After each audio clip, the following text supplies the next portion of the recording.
एक डॉक्टर एक लड़के से बदला लेने के लिए उसे किडनैप करके सर्जरी के जरिए लड़के से लड़की बना देता है और फिर रोजाना उसी के साथ इंटीमेट होता है। आखिर इसकी क्या वजह थी, ये जानने के लिए इस वीडियो को पूरा देखें।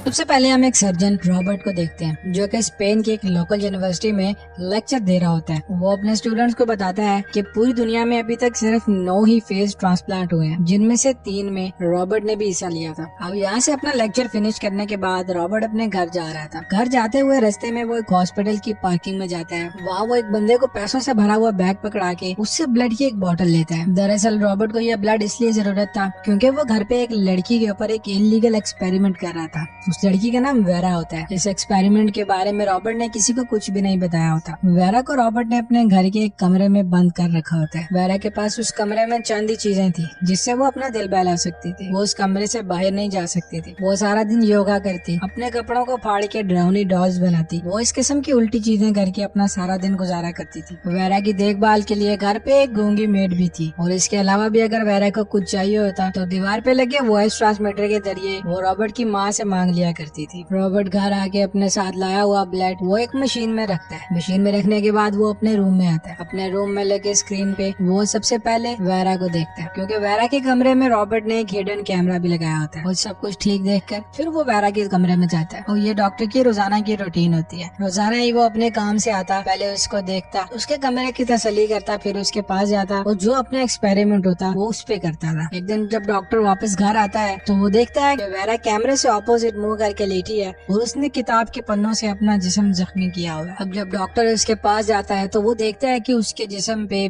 कट के निशान लगे होते हैं। तो वो फौरन से उसे अपने घर में ही मौजूद एक ऑपरेटिंग रूम में लेके आता है। वो उसका इलाज करता है, जिसपे वेरा से कहती है कि ऐसी जिंदगी से बेहतर है मुझे मार दो। रॉबर्ट उससे कहता है कि अगर तुमने मरना होता तो ये जख्म तुम कहीं और भी दे सकती थी। अब इस हादसे के बाद रॉबर्ट एक आर्टिफिशियल स्किन बनाने की कुछ एक्सपेरिमेंट्स करता है जिसमें उसे जानवरों के खून की भी जरूरत पड़ती है। अब कुछ दिन के बाद वो कामयाब हो जाता है। वो आर्टिफिशियल स्किन का एक इकलौता इन्वेंटर बन जाता है। रॉबर्ट ने एक ऐसी स्किन बनाई थी ना वो आग लगाने पे जलती थी, ना ही किसी कीड़े के काटने का कोई इस पे असर हो सकता था। अब रॉबर्ट जब अपने एक्सपेरिमेंट में कामयाब हो ही गया है तो वो वेरा की पूरी स्किन को इस आर्टिफिशियल स्किन से रिप्लेस कर देते हैं। और रिप्लेस करने के बाद वो वेरा को कहता है कि अब कभी भी तुम्हें चोट नहीं लगेगी। अब क्योंकि रॉबर्ट का एक्सपेरिमेंट कामयाब हो चुका था इसलिए वो कुछ दिन के बाद इसे एक मेडिकल सिम्पोजियम में प्रेजेंट करता है। वो आए हुए मेहमानों को बताता है कि उसने जानवरों पे स्किन का कामयाब एक्सपेरिमेंट कर लिया। दरअसल रॉबर्ट यहाँ पर झूठ बोल रहा होता है। उसने ये एक्सपेरिमेंट वेरा पे किया था। वो ये भी बताता है कि इस स्किन को कभी भी मलेरिया नहीं लग सकता और स्किन के इन्वेंशन को वो अपनी वाइफ के नाम पे रखता है जो कि सिंड्रेला है। दरअसल उसकी बीवी कार एक्सीडेंट में मर चुकी होती है। अब आज का इवेंट खत्म होने के बाद रॉबर्ट जब अपने घर जा रहा होता है तभी उसकी ऑर्गेनाइजेशन के हेड उसको साइड पर ले जाते हैं और उससे पूछते हैं, रॉबर्ट आखिर तुमने इस स्किन को इतना हार्ड कैसे बनाया कि इस पे मलेरिया भी असर नहीं कर सकता? रॉबर्ट यहाँ पर झूठ नहीं बोलता। वो उन्हें बताता है कि दरअसल मैंने पिग सेल से जेनेटिक इन्फॉर्मेशन लेके उसे ह्यूमन सेल में डाल दिया है। अब भले ही रॉबर्ट ने एक बहुत ही जबरदस्त खोज की थी मगर उसके प्रेसिडेंट उसके साथ नहीं देते, वो ऐसे मना कर देते और फौरन ही रॉबर्ट को अपने तमाम रिसर्च बंद करने के ऑर्डर दे देते हैं। अब रॉबर्ट यहाँ से सीधे अपना पुराने फ्रेंड मार्क के पास जाके आज हुई भी सारी बात उसे बताता है, जिसपे मार्क उसे कहता है कि रॉबर्ट तुम्हें अब अपने पुराने काम में लौट जाना चाहिए। अब रॉबर्ट जब यहाँ से अपने घर पहुँचता है तो वो अपने कमरे में बैठ के थोड़ी देर वेरा को देखता है, फिर वो उससे मिलने चला जाता है। वो वेरा को बताता है कि तुम पे जो एक्सपेरिमेंट मैं कर रहा था वो आज खत्म हो गया है। अब तुम्हें किसी किस्म के एक्सपेरिमेंट की जरूरत नहीं है।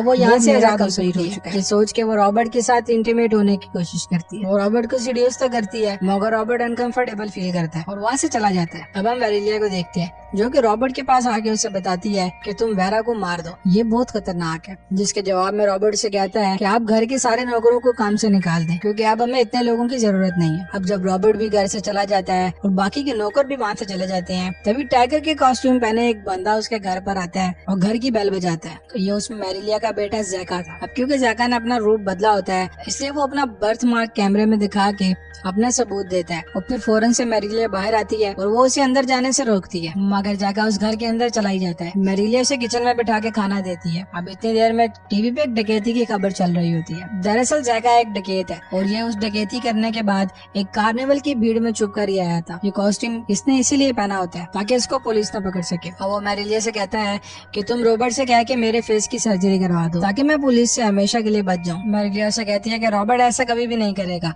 अब तुम जल्दी से यहाँ से चले जाओ। अब यहाँ से जैका किचन में शराब ढूंढने के लिए जाता है। तभी उसकी नजर उस सिक्योरिटी कैमरा पे पड़ती है जो वेरा के कमरे में होता है और वेरा अपने रूम में योगा कर रही होती है। अब जब जैका उसे कैमरे से देखता है तो वो उसे फौरन से पहचान जाता है। वो अपने मन ही मन सोचता है कि ये आखिर जिंदा कैसे है, ये तो मर गई थी। वेलेरिया फौरन से किचन में छुपाई हुई गन निकाल के जैका पे पॉइंट कर देती है और उसे जाने के लिए कहती है। मगर जैका मौका देख के वेलेरी से उसकी गन खींच लेता है और वहाँ पर उसको बांध देता है। बांधने के बाद वो सीधा वेरा के कमरे में जाता है, मगर वेरा के कमरे का डोर लॉक होता है। जैका फौरन से वेलेरिया के पास आता है, उसे धमकाने के बाद वो उससे चाबी ले लेता है। चाबी लेके वो सीधा वेरा के कमरे में जाता है। मगर जो ही डोर अनलॉक करके अंदर जाने की कोशिश करता है, वेरा अंदर से धक्का दे के जैका को गिरा देती है और फिर उसके ऊपर हमला करती है। मगर जैका क्योंकि उससे ताकतवर है वो उसे पकड़ लेता है और फिर उसे कमरे के अंदर लाता है। अंदर लाने के बाद वो उसके साथ जबरदस्ती इंटीमेट होता है और वो उसके साथ इंटीमेट हो ही रहा होता है, रॉबर्ट घर आ जाता है। रॉबर्ट आते साथ कैमरा में ये सब कुछ देख लेता है और देखने के बाद वो अपनी पिस्टल लेके सीधा वेरा के कमरे में जाता है और वो जाते ही जैका को डायरेक्ट फायर करके मार देता है। अब यहाँ वेरेलिया को काफी दुख होता है। वो सोचती है कि काश वो जैका के साथ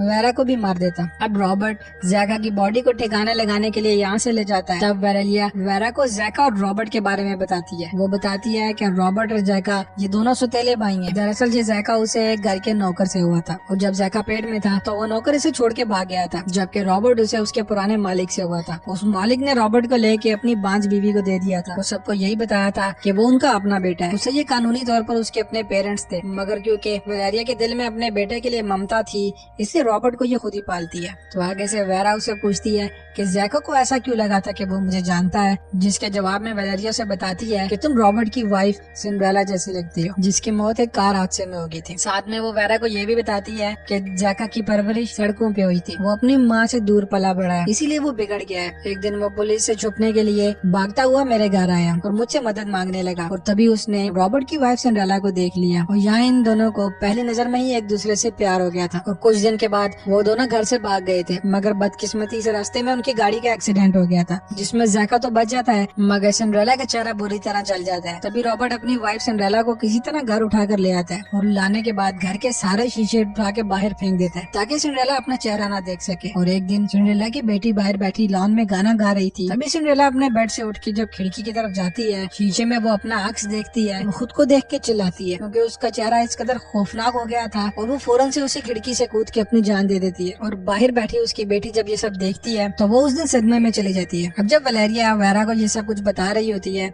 तभी रॉबर्ट जैका की बॉडी को दफना के वापस घर आ जाता है। अब घर आने के बाद वो वेरा की पुरानी ऑफर को आज कबूल कर लेता है और आज रात वेरा को अपने साथ इंटीमेट होने के लिए बुलाता है। वो रात को इंटीमेट होने के बाद सो ही रहा होता है कि रात में वो एक ख्वाब देखता है और अपने ख्वाब में वो 6 साल पहले हुआ एक दर्दनाक वाकया देखता है जब रॉबर्ट ने अपनी बेटी नॉर्मा के साथ एक शादी अटेंड की थी ताकि नॉर्मा अपनी सोशल लाइफ में वापस आ सके और अपनी माँ की मौत के बाद जो सदमा उसे लगा है वो उससे बाहर आ सके। अब उसी पार्टी के बीच में रॉबर्ट नोट करता है कि नॉर्मा उसको कहीं नजर नहीं आ रही है। वो अपनी बेटी को ढूंढता ढूंढता उसके पीछे जाता है और गार्डन में जाने पे वो एक बाइकर को देखता है जो कि काफी तेजी से उसी के सामने से गुजर जाता है। और बाइकर के गुजरने के बाद वो कुछ आगे जाके देखता है तो उसे नॉर्मा का जूता और उसका कोट गिरा मिलता है और थोड़ा ही आगे जाने पे उसे नॉर्मा नीचे गिरी पड़ी मिलती है जिसके कपड़े भी खराब होते हैं। रॉबर्ट यहाँ देखकर समझ आता है कि उस बाइकर ने नॉर्मा के साथ क्या किया था। अब जो ही नॉर्मा को होश आता है वो अपने फादर को वही अटैकर समझ के जोर जोर से चिल्लाने लगती है। वो उनसे काफी खौफजदा होती है। अब हम यहाँ से प्रेजेंट में आ जाते हैं जहाँ पर रॉबर्ट के बाद यहाँ पर वेरा भी एक ड्रीम देखती है। वो देखती है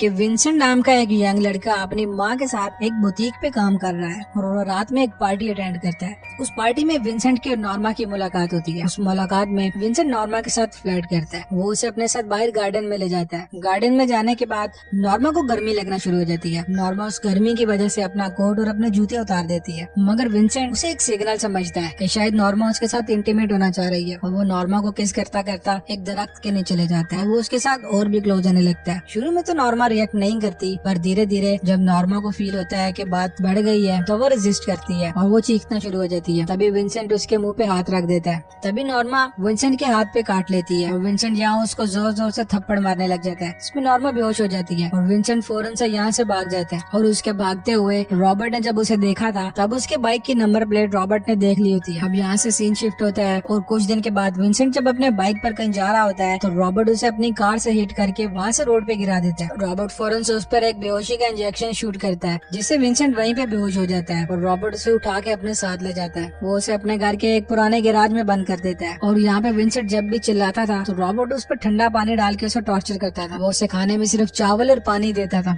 वही हम विंसेंट की माँ को देखते हैं जो पुलिस ऑफिसर के पास जाके उससे अपने बेटे के बारे में पूछती है, जिसपे वो पुलिस ऑफिसर उसे बताता है कि आपके बेटे की बाइक पहाड़ की चोटी से मिली है। इसका मतलब ये है कि या तो आपका बेटा उस पहाड़ से गिर के मर गया है या तो वो शहर छोड़ के कहीं भाग गया है। और रॉबर्ट अपनी बेटी नॉर्मा से मिलने मेंटल हॉस्पिटल में जाता है। वहाँ जाने पे देखता है कि नॉर्मा अभी भी उसे देख के डर रही होती है। दरअसल नॉर्मा समझ रही थी कि उसके फादर ने उसके साथ जबरदस्ती करने की कोशिश की है और अचानक एक दिन नॉर्मा भी अपनी जान ले लेती है। अब इस वाक़ये के बाद डॉक्टर की जगह एक साइको डॉक्टर बन जाता है। नॉर्मा को दफनाने के बाद वो अपने घर आता है। आते ही वो विंसेंट की दाढ़ी शेव कर देता है। उसके बाद वो उसे बेहोश कर देता है। बेहोश करने के बाद उसे ऑपरेशन थिएटर में लेकर आता है और अंदर मार्क और अपने दो साथियों की मदद से वो उसकी सर्जरी करता है। दरअसल ये सर्जरी एक जेंडर चेंज सर्जरी है जहाँ पर उसने विंसेंट को एक लड़की में बदलना था। रॉबर्ट डेम ने साथी डॉक्टरों को एक नकली पेपर दिखाया था जिसमें एक स्टेटमेंट लिखी थी कि वो क्लिनिक इसलिए नहीं जाना चाहता कि वो इस चीज को एक राज रखना चाहता है। इस स्टेटमेंट से बाकी के डॉक्टर कन्विंस हो जाते हैं और वो रॉबर्ट के घर में ही आकर उस ऑपरेशन थिएटर में ये सर्जरी को कंप्लीट करने पे राजी हो जाते हैं। अब कुछ टाइम के बाद जब विंसेंट को होश आता है तो वो अपने आप को उस कमरे के अंदर अकेला देखता है। अब इससे आगे की विंसेंट की लाइफ इसी कमरे में गुजरती है और वो अपने उस नए प्राइवेट पार्ट का भी ख्याल रखता था जो कि सर्जरी के बाद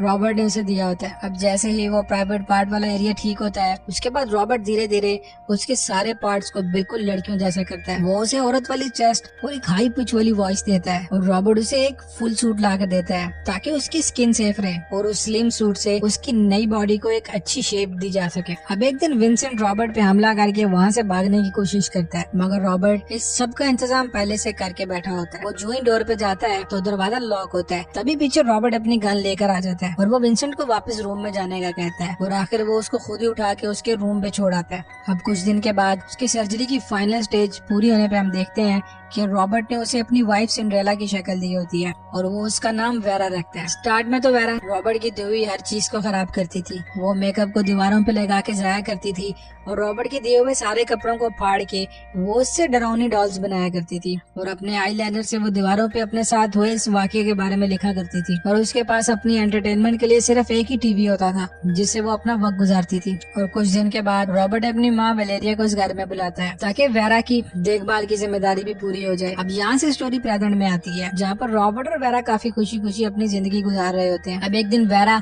वलेरिया के साथ मार्केट जाती है। तभी रॉबर्ट का दोस्त मार्क उससे मिलने आता है। वो उसे न्यूज़पेपर दिखाता है जिसपे मिसिंग पर्सन के बारे में लिखा होता है। वही एक पिक्चर विंसेंट की भी होती है। अब क्योंकि उस सर्जरी में मार्क भी था तो वो विंसेंट को पहचान जाता है और यहाँ पर आने के बाद वो रॉबर्ट से पूछता है कि आखिर तुमने मेरे से झूठ क्यों बोला था। तभी रॉबर्ट अपने ड्रॉर से गन निकाल के मार्क को धमकाने लगता है मगर इतने में पीछे से वेरा आ जाती है जिससे इनकी बातचीत रुक जाती है और वेरा मार्क से कहती है कि उसने इस ऑपरेशन के लिए अपनी पूरी इजाजत दी थी। ये सुनने के बाद मार्क कुछ सेटिस्फाई होता है और वो यहाँ से चला जाता है। अब शाम में फिर से रॉबर्ट और वेरा इंटीमेट होते हैं और इंटीमेट के दौरान वेरा को जैका के अटैक की वजह से पेन हो रहा होता है और वो कुछ लेने के लिए नीचे आती है और इसी मौके का फायदा उठाते हुए वो रॉबर्ट की पिस्टल भी अपने साथ रख लेती है और रूम में आने के बाद वो रॉबर्ट से कहती है कि तुमने मेरी पूरी जिंदगी बर्बाद कर दी है। ये कहते ही वो उसके सीने पे फायर कर देती है। नीचे वलेरिया जब इस गोली की आवाज सुनती है तो वो फौरन से जाग जाती है और अपने साथ अपना गन लेकर ऊपर रूम में आती है और वेरा यहाँ बेड के नीचे छुप के उसके ऊपर आने का इंतजार करती है और जैसे ही वलेरिया कमरे के अंदर आती है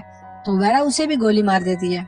अब क्योंकि सब कुछ खत्म हो जाता है तो वेरा यहाँ से कुछ कपड़े और पैसे लेकर अपनी माँ के पास जाती है। वो अपनी माँ के पास जाने के बाद उसे अपना विंसेंट होने का एहसास दिलाती है और उसे हर वो चीज बताती है जो सिर्फ विंसेंट और उसकी माँ ही जानते थे। विंसेंट और उसकी माँ दोनों ही इमोशनल हो जाते हैं और ये मूवी यहाँ खत्म हो जाती है। अगर आपको हमारा काम पसंद आया है तो इस वीडियो को लाइक जरूर करें और चैनल को सब्सक्राइब कर लें। Thank you.